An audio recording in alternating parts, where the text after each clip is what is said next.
ನನ್ನ ಹೆಸರು ಸುರೇಶ್. ಬೇಸಿಗಾಗಿ ನಾನು ಒಬ್ಬ ಟೀಚರು. ಎಲ್ಲ ಚೆನ್ನಾಗಿ ಮಾತಾಡಿ.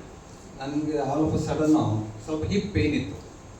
ತುಂಬ ಕ್ಯಾಶುವಲ್ ತಗೊಂಡು ಏನೋ ಸ್ಪ್ರೈನ್ ಆಗಿರಬೇಕು ಅಂತ ಇದು ಮಾಡಿದೆ. ಅದು ಹೋಗ್ತಾ ಏನಾಯ್ತು ಅಂದರೆ ನಿದ್ರೆ ಕೂತ್ಕೊಳ್ಳೋಕ್ಕಾಗಲ್ಲ, ಮಲಗಿದ್ರೆ ಎದ್ದರೋಕ್ಕಾಗಲ್ಲ.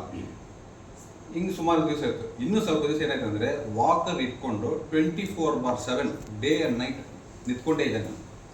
ಕಾಲೆಲ್ಲ ಇಷ್ಟು ದಪ್ಪ ಊದ್ಕೊಬಿಡ್ತು.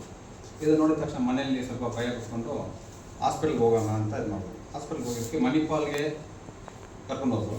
ಅಲ್ಲಿ ಹೋದ್ಮೇಲೆ ಡಾಕ್ಟರ್ ಚೆಕ್ ಮಾಡಿಬಿಟ್ಟು 2, 3 and 5 ಪ್ರೊಲಾಪ್ಸ್ ಆಗ್ತಿದೆ, ಸರ್ಜರಿ ಮಾಡಲೇಬೇಕು, 4.5 lakhs ಆಗುತ್ತೆ ಅಂತ ಹೇಳಿದ್ರು.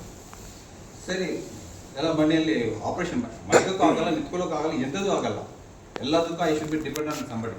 ಹಿಂಗೆ ಮಾಡಿದಾಗ ಏನಾಯ್ತು ಅಂದರೆ ಸರಿ ಆಪ್ರೇಷನ್ ಮಾಡೋಣ ಅಂತ ಮಾಡೋದು. ಎಲ್ಲ ಆದಮೇಲೆ ರೆಡಿ ಆದಮೇಲೆ ಅದು ಏನು ತಲೆ ಕೆಡ್ತು ನಮ್ಮ ಮಿಸ್ಸಸ್ಗೆ. ಸರ್ ಇವರು ತುಂಬ ದೊಡ್ಡ ಕುಟುಂಬದಿಂದ ಬಂದಿರೋರು, ಇವ್ರಿಗೆ ಏನಾದ್ರು ಅಪ್ಪಿದಕ್ಕೆ ಏನಾದ್ರು ಆದರೆ ನಾನು ರೆಸ್ಪಾನ್ಸಿಬಲ್ ಆಗ್ತೀನಿ, ಆನ್ಸರಬಲ್ ಆಗ್ತೀನಿ. ಈ ಆಪ್ರೇಷನ್ಗೆ ಏನು ಗ್ಯಾರಂಟಿ ಕೊಡ್ತೀರಾ ಅಂತ ಕೇಳಿದ್ರು. ಡಾಕ್ಟ್ರು ಒಂದೇ ಒಂದು ಸಿಂಪಲ್ ಆಗಿ ಹೇಳಿದ್ರು, ಫ್ಲೈಟಲ್ಲಿ ಹೋದರೆ ನಿಮ್ಗೆ ಏನು ಗ್ಯಾರಂಟಿ ಸಿಕ್ಕತ್ತೆ. ಸೊ ಇದರಲ್ಲಿ ಸ್ವಲ್ಪ ಹುಷಾರಾಗ್ಬಿಟ್ರು ನಮ್ಮ ಮಿಸ್ಸಸ್. ಸೊ ಇದು ಡೆಫಿನೆಟ್ ಸ್ಪೈನು ಟಚ್ ಮಾಡಿದ್ರೆ ಪ್ರಾಬ್ಲಮೇ, ಯಾಕಂದ್ರೆ ಎಲ್ಲ ನರ ಅಲ್ಲೇ ಬರುತ್ತೆ. ಯಾವುದೋ ಒಂದು ನರ ಟಚ್ ಆದರೆ ಲೈಫೇ ಹೋಯ್ತು ನಾನು.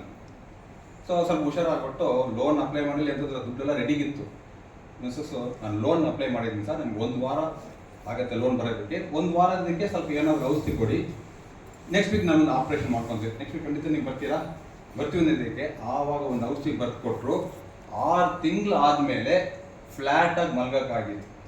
ಸೊ ಟ್ಯಾಬ್ಲೆಟ್ಸ್ ಎಲ್ಲ ಇದೆ, ಬಟ್ ನಮ್ಮ ಡಾಕ್ಟ್ರು ಯಾವ ಡಾಕ್ಟ್ರು ಕೊಟ್ಟಿಲ್ಲ, ಸುಮಾರು ಡಾಕ್ಟ್ರು ವಿಚಾರ ಯಾರೂ ಕೊಟ್ಟಿಲ್ಲ.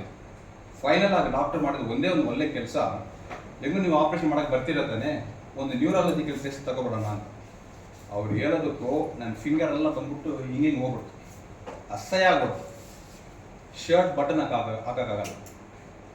ಇಂಥ ಪರಿಸ್ಥಿತಿಯಲ್ಲಿದ್ದಾಗ ಹೊಲ ಕರ್ಕೊಂಡು ಹೋದ್ರು.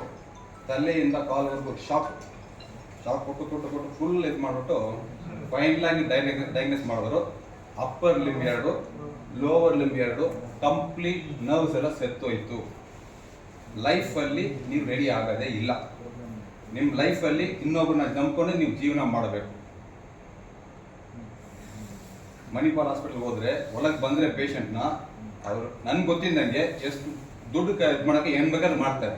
ನನ್ನ ಇದರಿಂದ ನಾನು ಒಂದು ವಿಶ್ವಾಸ ದೇವರ ಮೇಲೆ ಇದೆ ಅಂದರೆ ಓಡಿಸ್ಬಿಟ್ರು ಆಚೆ. ನೀವೆಲ್ಲ ಹಾಸ್ಪಿಟ್ಲಿಗೆ ನೀನು ಇರ್ಬೇಡ, ಫಸ್ಟ್ ನೀನು ಆಚೆ ಹೋಗು. ಒಳಗೆ ಬಂದರೆ ಬಿಡದೇ ಇರೋರು ನಾನು ಆಚೆನೇ ಓಡಿಸ್ಬಿಟ್ರು. ಸರ್ ಏನಾದ್ರು ಔಷಧಿ ಕೊಡಿ ಸರ್, ಇದಕ್ಕೆ ಔಷಧಿನೇ ಇಲ್ಲ. ಮನೆಗೆ ಬಂದೆ, ಮಲ್ಕೊಂಡು ಮಿಸ್ಸಸ್ ಹತ್ರ ಹೇಳಿದೆ, 1 ವಾರದಲ್ಲಿ ಲಕ್ಷಾಂತರ ರೂಪಾಯಿ ಖರ್ಚು ಮಾಡಿಬಿಟ್ರು. ಈ ಟೆಸ್ಟ್ ಮಾಡ್ಬೇಕು, ಆ ಟೆಸ್ಟ್ ಮಾಡಿ, ಎಲ್ಲ ಟೆಸ್ಟ್ ಮಾಡಿಸ್ಬಿಟ್ರು. ಮಿಡ್ ನೈಟ್ MRI ಮಾಡ್ಕೊಂಡು ಬರುವಾಗ ನೈಟ್ 1 ಗಂಟೆ 2 ಗಂಟೆಗೆಲ್ಲ ಸ್ಕ್ಯಾನ್ ಮಾಡ್ಕೊಂಡು ಬಂದೆ. ಅದೆಲ್ಲ ಅಷ್ಟೆಲ್ಲ ಮಾಡಿದ್ಮೇಲೆ ಎಲ್ಲ ಝೀರೋ ಆಯಿತು. ಸರಿ, ಅಲ್ಲಿ ಮಿಸ್ಸಸ್ ಕತೆ ಹೇಳಿದೆ, ನನಗೆ ಸುಮಾರು ನನ್ನ ಮೇಲೆ ಖರ್ಚು ಮಾಡಿಬಿಟ್ಟೆ, ಇನ್ಮೇಲೆ 1 ರೂಪಾಯಿ ನನ್ನ ಮೇಲೆ ಖರ್ಚು ಮಾಡಬೇಡ. ಮಕ್ಕಳೆಲ್ಲ ಇವಾಗಲೇ ಲೈಫಲ್ಲಿ ಸೆಟ್ಲ್ ಆಗ್ತಿದೆ, ಎಜುಕೇಷನ್ ಮುಗಿಸೋದು ಸೆಟ್ಲ್ ಆಗ್ತಾ ಬರ್ತಾ ಇದ್ದಾರೆ. ಏನಿದೆ ಮಕ್ಕಳು ನೋಡ್ಕೊ, ಎಷ್ಟು ದಿವಸ ನಾನು ಇದ್ದೀನೋ ಆ ದಿವಸ ನಾನು ಇಟ್ಕೋ, ಸಂತೋಷವಾಗಿ ನನ್ನ ಕಳಿಸ್ಕೊಟ್ಬಿಡು ಅಂತ ಹೇಳಿ ನಮ್ಮ ಮಿಸ್ಸಸ್ ಹೇಳಿದ ಒಂದೇ ಒಂದು ಮಾತು, ಡಾಕ್ಟರ್ ದೇವರಲ್ಲ, ನಮಗಿಂತ ಮೇಲೆ ದೇವರು ಒಬ್ಬ ಇದ್ದಾರೆ. ಆ ದೇವ್ರನ್ನ ನಂಬನ, ನಮ್ಗೆ ಯಾವುದಾನ ಒಂದು ದಾರಿ ಖಂಡಿತ ಅವ್ರು ಕೊಟ್ಟೇ ಕೊಡ್ತಾರಂತ. ನನಗೂ ಇವ್ರಿಗೆ 15 years ಏನೋ ಗೊತ್ತಿಲ್ಲ, ಕಾಂಟ್ಯಾಕ್ಟೇ ಇಲ್ಲ. ಎಷ್ಟೋ ಮೊಬೈಲ್ ನಂಬರ್ನ ಚೇಂಜ್ ಮಾಡಿಬಿಟ್ಟೆ. ಒಂದೇ ಒಂದು ಮೊಬೈಲ್ ನಮ್ಮ ಮಗಳ ಹತ್ರ ಇತ್ತು. ನಮ್ಮ ಮಗಳು ಇಂಜಿನಿಯರಿಂಗ್ ಓದ್ತಾ ಇದ್ರು. ಕಾಲೇಜ್ಗೆ ಹೋದ್ರೆ ಸ್ವಿಚ್ ಆಫ್ ಮಾಡಿಬಿಡ್ಬೇಕು. ಒಂದು ಹೇಳ್ತಾರೆ, ಒಂದು ಅಂಕಲ್ ಯಾವಾಗಲೂ ಫೋನ್ ಮಾಡಿದ್ರೆ ನಾನು ಪಿಕ್ ಮಾಡೋಕ್ಕಾಗಲ್ಲ, ಇವಾಗ ನೀವು ಹೆಂಗೂ ಮನೇಲಿ ಇದ್ದಾರೆ, ಇವರು ಕಾಲ್ ಮಾಡ್ತಿದ್ದಾರೆ. ಎದ್ಕೊಂಡಿದ್ದ ತಕ್ಷಣ ಇವ್ರು ನಾನು ಹಾಕೊಂಡು ಚೆಂದಾಗಿ ಬೈತಿದ್ದಾರೆ. ರಿಟೈರ್ಡ್ ಆದಮೇಲೆ ಒಂದು ಮನುಷ್ಯ ಎಷ್ಟು ದಿವಸ ಇರ್ತಾರೆ, ಅಟ್ಲೀಸ್ಟ್ ನಾನು ಬದುಕಿದ್ದೀನ ಇಲ್ವಾ ಅಂತ ಕೇಳೋದು ನಿಮ್ಗೆ ಅಷ್ಟು ಪುರುಷತಿಲ್ಲ ಅಂತ. ಸರ್ ನಾನೇ ಇಂಥ ಪರಿಸ್ಥಿತಿಯಲ್ಲಿದ್ದೀನಿ, ಇದ್ರ ಬಗ್ಗೆ ಮಾತಾಡೋದಕ್ಕೆ ನಾನು 1 ತಿಂಗಳಿಂದ ನಾನು ಟ್ರೈ ಮಾಡ್ತಾ ಇದ್ದೀನಿ. ಇವ್ರ ಮೇಲೆ ನಮಗೆ ಭಾಳ ಅಭಿಮಾನ, ಇದು ತಗೊಳ್ಳಿ ಅಂತ ಹೇಳಿದ್ರು. ಸರ್ ನನ್ನ ದುಡ್ಡಿಲ್ಲ, ನಾನು ಮಲಗಿದ್ದೀನಿ, ಏನಾದ್ರು ಅರೇಂಜ್ ಮಾಡಿದ್ರೆ ನಮ್ಮ ವೈಫೈ ಮಾಡಬೇಕು. ಇವಾಗಲೇ ಎಷ್ಟೋ ಖರ್ಚು ಮಾಡಿಬಿಟ್ಟಿದೆ, ಇದು ದುಡ್ಡು ಅರೇಂಜ್ ಮಾಡ್ಬೇಕು, ಬೇರೆ ಯಾರ ಹತ್ರ ಅಡ್ಜಸ್ಟ್ ಮಾಡಬೇಕು. ಇಲ್ಲ ಅಂತ ಇಲ್ಲ, ನೀವು ತಗೊಳ್ಳೇಬೇಕಂತ ಕೊಟ್ಟರು. 1 ಜೂನ್ ಸ್ಟಾರ್ಟ್ ಮಾಡಿದೆ ಮಾತು. 1 ಜೂನ್ ಸ್ಟಾರ್ಟ್ ಮಾಡಿದ್ರೆ 16th ಜೂನ್ ಯಾವ ಕೈ ಹಿಂಗೆ ಅಸಹ್ಯಾಗಿ ಹೋಗಿತ್ತೋ ಲೈಫಲ್ಲಿ, ನಾನು ಒಂದಕ್ಕೆ ಹಿಂಗೆ ಮಾಡೋಕ್ಕಾಗೋದಿಲ್ಲ ಅಂತ ಹೇಳಿದ್ರು. 16 ಡೇಸಲ್ಲಿ ನನ್ನ ಕೈನ ಹಿಂಗೆ ಮಾಡೋಕ್ಕಾಯ್ತು. ನನಗೆ